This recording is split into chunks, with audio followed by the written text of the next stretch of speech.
yang sudah tidak dapat terbantahkan lagi dan merupakan fakta hukum, terdakwa Ferdi Sambo melakukan persiapan perencanaan sejak di rumah Saguling 3 hingga pelaksanaan eksekusi di rumah Duren 3 petang. Adalah tidak mungkin jika saya membuat cerita sebagai bagian dari rencana pembunuhan seperti disampaikan Richard. Karena faktanya saya tidak pernah berkomunikasi dengan Kuat Ma'ruf.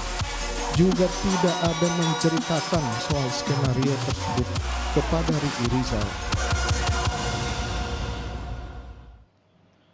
Saudara, jaksa membacakan tanggapan atas pembelaan Ferdi Sambo. Jaksa yakin jika Ferdi Sambo melakukan perencanaan pembunuhan. Saat membacakan tanggapannya, jaksa tetap berpendapat jika Ferdi Sambo sudah merencanakan pembunuhan kepada Yosua sejak dari rumah Saguling hingga ke rumah dinasnya. Tak hanya itu, jaksa juga meyakini kebenaran dari kesaksian Richard Eliezer di persidangan yang menyebut jika Ferdi Sambo tak hanya memerintah Eliezer menembak, tetapi juga ikut menembak Yosua.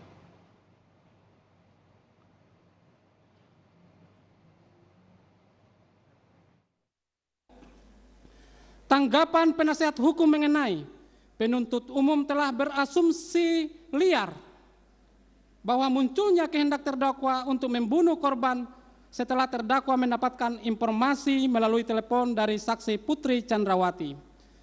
Penasihat hukum terdakwa Ferdi Sambo keliru bahkan menampakkan fakta persidangan nyata-nyata, jelas dan tegas. Terdakwa Ferdi Sambo dalam persidangan mengemukakan menerima telepon dari saudara Putri Chandrawati dan menyampaikan perbuatan korban Nofriansah Yosua Huta Barat. Jaksa pun menolak pembelaan terdakwa Ricky Rizal dan membantah semua alibi pembelaan yang disampaikan Ricky dan kuasa hukumnya. Salah satunya terkait pembelaan Ricky yang menyebut tidak tahu soal perintah backup Ferdi Sambo jika Yosua melawan. Dari fakta persidangan dan kesaksian Ricky terungkap jika Sambo meminta Ricky untuk membackup dirinya saat hendak menghabisi nyawa Yosua. Lagi pada hari Selasa dengan agenda duplik dari penasihat hukum terdakwa.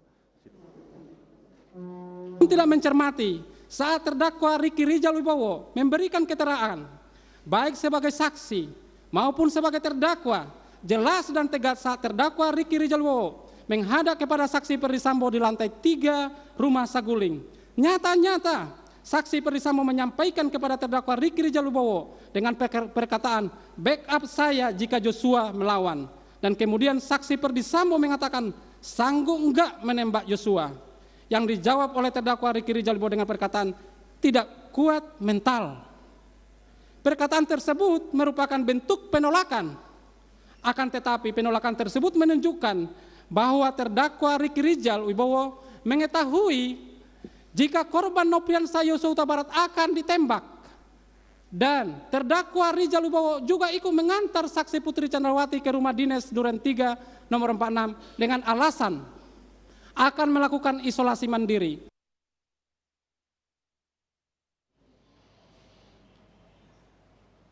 Sementara itu, jaksa penuntut umum juga menolak semua alibi pembelaan terdakwa Kuat Ma'ruf. Jaksa menyebut pembelaan terdakwa Kuat Ma'ruf yang mengklaim membawa pisau dapur untuk membela diri dari serangan Yosua tidak terbukti. Menurut JPU, tindakan Kuat membawa pisau bukan untuk membela diri, melainkan semata-mata mengikuti perintah dari terdakwa lain untuk merampas nyawa Yosua.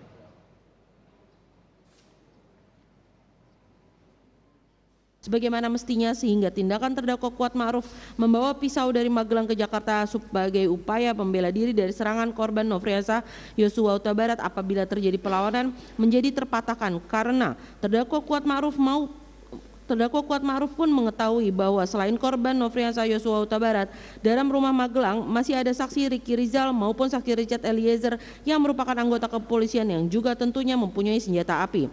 Tindakan terdakwa Kuat Ma'ruf yang membawa pisau justru menunjukkan adanya kehendak dari terdakwa Kuat Ma'ruf mengikuti kemauan pelaku lain merencanakan perampasan terhadap nyawa korban Nofriansah Yosua Huta Barat.